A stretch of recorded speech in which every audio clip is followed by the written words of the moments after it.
वालेकुम नादरीन, आप YouTube channel देख रहे हैं। मैं इमरान खान।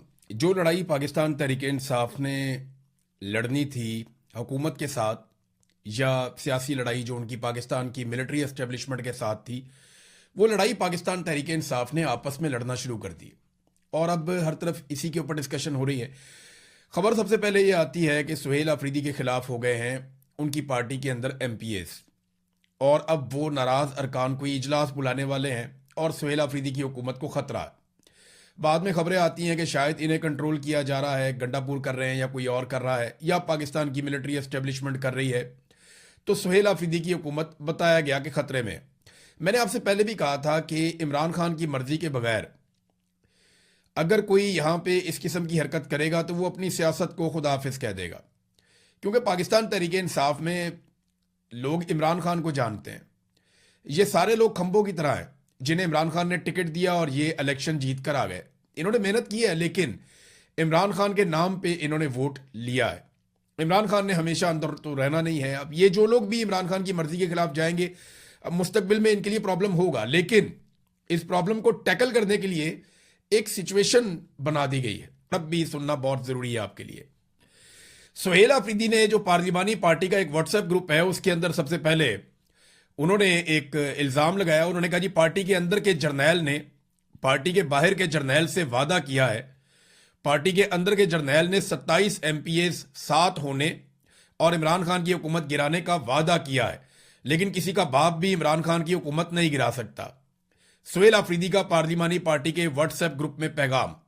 अब ये सुहेल अफरीदी साहब ने एक अग्रेसिव पैगाम दिया और इसका जवाब अली अमीन गंडापुर साहब ने दिया, क्योंकि वो ये समझते हैं कि ये इल्ज़ाम उनके ऊपर लग रहा है, और बात भी यही है, इल्ज़ाम तो गंडापुर पे ही लग रहा है। और सुहेल अफरीदी ने उन्हें नाम लिए बगैर पार्टी के अंदर का जर्नैल कहा, और ये भी कहा कि बाहर वाले जर्नैल को पार्टी के अंदर के जर्नैल यानी गंडापुर ने यह पैगाम दिया है कि 27 बंदे मेरे साथ हैं, हुकूमत गिराएंगे, लेकिन किसी का बाप भी नहीं गिरा सकता। तो इस पे जो है वो गंडापुर साहब ने उनको ताना मारा और कहा कि इसका उसकी तुम नाम क्यों नहीं लेते। अब ये बात जो है वो सुहेल अफरीदी साहब कहा करते थे DGISPR को या मिलिट्री एस्टेब्लिशमेंट को कि तुम इसका उसकी क्यों कहते हो, नाम क्यों नहीं लेते। नाम है इमरान अहमद खान न्याजी, तो अब सुहेल अफरीदी साहब भी नाम नहीं ले रहे थे। तो इस पे गंडापुर साहब ने कहा कि इसका उसकी तुम नाम क्यों नहीं लेते। PTI पार्लिमानी पार्टी के व्हाट्सएप ग्रुप में अली अमीन गंडापुर का सुहेल अफरीदी से सवाल अड्डा बना के रखा हुआ था। एक मोटिवेशन वहां पे भी बरकरार रखने की कोशिश की हुई थी, लेकिन जब बार बार लोगों के साथ धोखा हुआ तो लोग गंडापुर से मुतनफर हो गए। अब सुहेल अफरीदी आ गए। इमरान खान साहब ने कहा जनाब आप जाएं और जाके आप स्ट्रीट मूवमेंट करें। तो स्ट्रीट मूवमेंट के नाम पे सुहेल अफरीदी साहब ने अभी तक टके की कार्रवाई नहीं की। ये सिर्फ घूमते हैं और जहां जाते हैं इमरान खान का झंडा उठा के या उसकी तस्वीर उठा के लोग निकल आते हैं। लोग इमरान खान से प्यार करते हैं, लेकिन जिसको एक्चुअली स्ट्रीट मूवमेंट कहते हैं उसका सिर्फ ऐलान हुआ है, अमली तौर पर कुछ नहीं हुआ। तो सुहेल अफरीदी साहब ने अपने हाथ और अपने पांव खुद ही काटे हैं।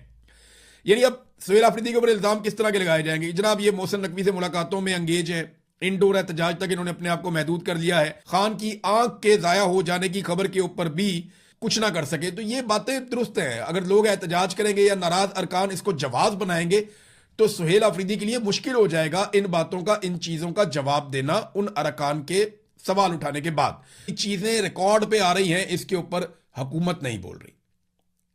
खैबर पख्तूनख्वा की हुकूमत की मैं बात कर रहा हूं, या चले अपोजिशन कहते थे, अपोजिशन इस पे काम नहीं कर रही। अपोजिशन की तवज्जो है कि आपस में एक दूसरे का गिरेबान कैसे पकड़ना है।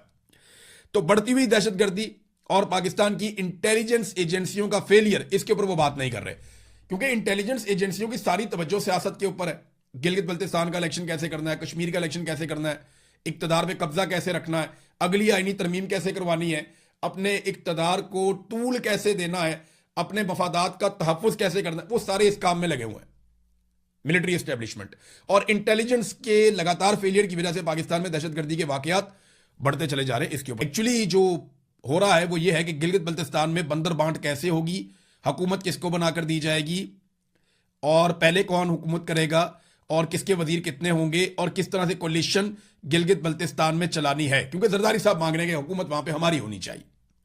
अभी इलेक्शन नहीं हुआ, जरदारी में और शहबाज शरीफ में यह तय हो रहा है, और मोहसिन नकवी जो आसिम मुनीर साहब का नुमाइंदा है वो उन तक पैगाम रसानियां कर रहा है कि जनाब वहां पे हुकूमत कैसे बननी है, वुज़रा कितने होंगे, किसके होंगे, क्या होगा। आप अंदाजा कर ले कि अभी इलेक्शन वहां पे नहीं हुए और हुकूमत का फैसला पहले से हो रहा है। इस तरह के इलेक्शन तो पाकिस्तान में कभी सुने भी नहीं थे। जो निज़ाम इन्होंने इस वक्त खड़ा कर दिया पाकिस्तान में, हमने कभी माजी में ऐसा सोचा भी नहीं था। ऐसी चीज सबसे मजे की बात यह है कि जिसने ये रिजल्ट कार्ड बनाया ना, उसने नवाज शरीफ की फोटो 2018 वाली लगा दी। आप अंदाजा करें कि इमरान खान ने कहा था एक तो ये पढ़े लिखे नहीं है, बेवकूफ हैं और इन्हें अकल भी नहीं है। अब पता नहीं किसने इनको बनाकर दे दिया और यहां पे वायरल होना शुरू हो गया सोशल मीडिया के ऊपर। कैसे बेवकूफ लोग हैं, अकल से पैदल हैं। सोशल मीडिया पे डाल भी दिया, वायरल भी हो गया। और 2018 में जो नवाज शरीफ की फोटो थी, जैसे नवाज शरीफ 2018 में दिखते थे, 1968 के रिजल्ट कार्ड पे वो फोटो लगी हुई है। यानी 1968 का रिजल्ट कार्ड तो नवाज शरीफ तो बच्चा बलूंगड़ा होना चाहिए, बिल्कुल छोटी उम्र के होना चाहिए, लेकिन ये किसने किया? ये कुछ शरारत लगती है मुझे, किसी ने की है। और नवाज शरीफ को शायद गंदा करने की कोशिश की है, लेकिन अब वहीं से बंदे इतने बेवकूफ हैं, अकल ही नहीं है, वो उठा उठा के उसको लगा रहे हैं और वो कह रहे हैं जनाब ये देखो नवाज शरीफ साहब का रिजल्ट कार्ड, इन नवाज शरीफ साहब के नंबर आए हुए हैं। अजीबो गरीब सूरत हाल है। वैसे कोई अकल मौत है ही नहीं किसी को। ये तो बिल्कुल कैलिबरी फॉन्ट वाला काम हो गया कि जनाब फॉन्ट बाद में बना, हमने उससे पहले तहरीर कर दिया। तो नवाज शरीफ 2018 में तस्वीर बाद में बनी, हमने जनाब 1968 में पहले से लगा दी थी। तब तो आर्टिफिशियल इंटेलिजेंस भी नहीं था कि कोई अंदाजा कर लेता कि बूढ़ा होकर नवाज शरीफ कैसा लगेगा। बहरहाल मौजा ही मौजा। नेपरा की मैंने आपको एक रिपोर्ट पढ़ के सुनाई, बहुत सारी चीजें रिकॉर्ड पे आ रही हैं, इसके ऊपर हुकूमत नहीं बोल रही। खैबर पख्तूनख्वा की हुकूमत की मैं बात कर रहा हूं, या चले अपोजिशन कह देते हैं। अपोजिशन इस पे काम नहीं कर रही। अपोजिशन की तवज्जो है कि आपस में एक दूसरे का गिरेबान कैसे पकड़ना है। तो बढ़ती हुई दहशतगर्दी और पाकिस्तान की इंटेलिजेंस एजेंसियों का फेलियर, इसके ऊपर वो बात नहीं कर रहे, क्योंकि इंटेलिजेंस एजेंसियों की सारी तवज्जो सियासत के ऊपर है। गिलगित बल्तिस्तान का इलेक्शन कैसे करना है, कश्मीर का इलेक्शन कैसे करना है, इक्तदार पे कब्जा कैसे रखना है, अगली आईनी तरमीम कैसे करवानी है, अपने इक्तदार को टूल कैसे देना है, अपने मफादात का तहफ़्फ़ुज़ कैसे करना है, वो सारे इस काम में लगे हुए हैं मिलिट्री एस्टेब्लिशमेंट। और इंटेलिजेंस के लगातार फेलियर की वजह से पाकिस्तान में दहशतगर्दी के वाकयात बढ़ते चले जा रहे हैं। इसके ऊपर भी कुछ नहीं कर रहे। बैनुल अक़वामी हालात जिस नौइयत के हैं, खारजा पॉलिसी में कोई आवाज़ नहीं उठा रहा, कोई बात करने के लिए तैयार नहीं है। और जो इस वक्त पाकिस्तान का गरीब आदमी पिस गया, चाहे वो पेट्रोल की कीमत है, चाहे बिजली की कीमत है, चाहे गैस की कीमत है, चाहे लेवी इतनी बड़ी लगा दी इन्होंने कौम के ऊपर कि बेड़ा गर्क कर दिया। और IMF ने जो 5 साल का इनको पूरा एक बनाकर दे दिया पुलंदा के, जनाब इस तरीके से आपने लेवी लेनी है 5 साल तक। और जिस तरह आपने 4 सालों में कौम की जेब काटी है, आपने एक जेब काटी है कौम की 4 सालों में, अगले 5 सालों में आपने कौम की दोनों जेबें काट लेनी है। यानी जितनी लेवी आपने इकट्ठी की 4 सालों में, उससे दुगनी से ज्यादा अगले 5 सालों में आपने इकट्ठी करके देनी है।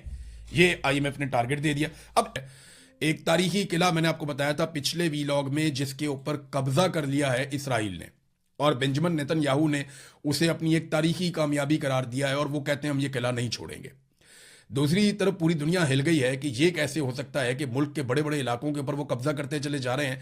तो इसराइल एग्जैक्टली अपनी एक्सपेंशन कर रहा है, अपने मुल्क को फैला रहा है। जो उनका एक मंसूबा है, वो कहते हैं कि हमारा मैप जो है वो वहां तक जाएगा जहां तक हम अपना हक समझते हैं, और उन्होंने उसका एक मैप जारी भी किया हुआ है।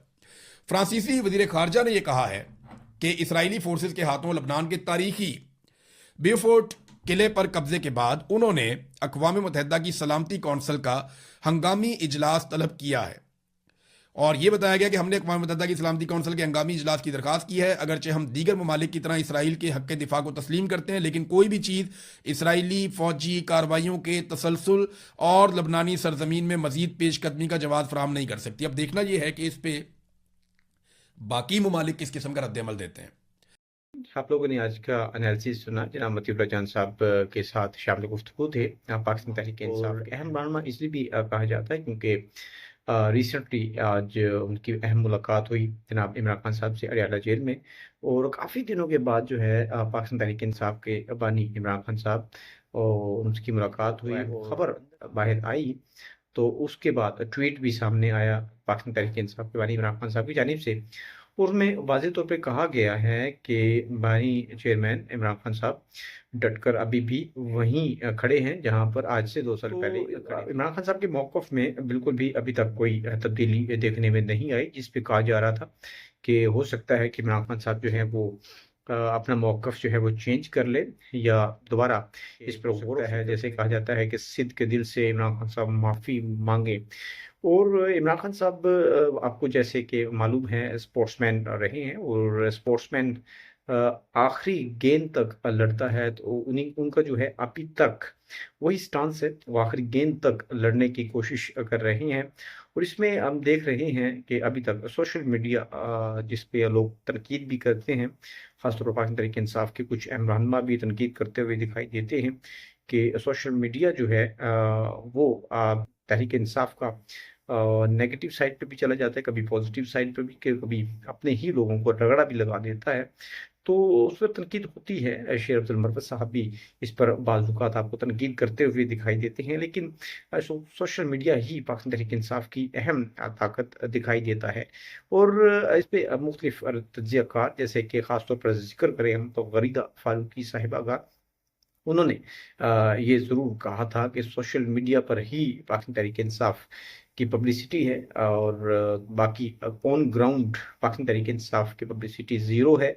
और पॉपुलैरिटी इमरान खान साहब की, उन्होंने कहा कि सिर्फ सोशल मीडिया की हद तक है।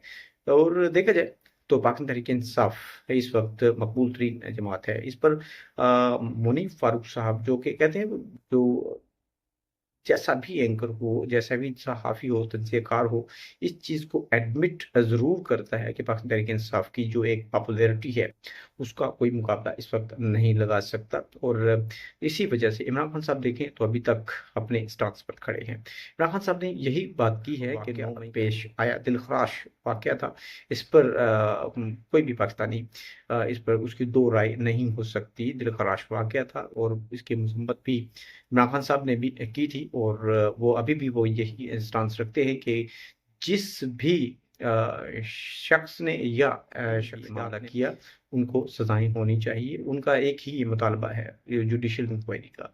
अब देखते हैं आगे मामलात क्या होते हैं। आगे भी इंशाअल्लाह तमाम तर वीडियोज़ आप तक बर वक़्त पहुँचाएँगे। अपना रखें ख़्याल, हमारे इस चैनल का भी अल्लाह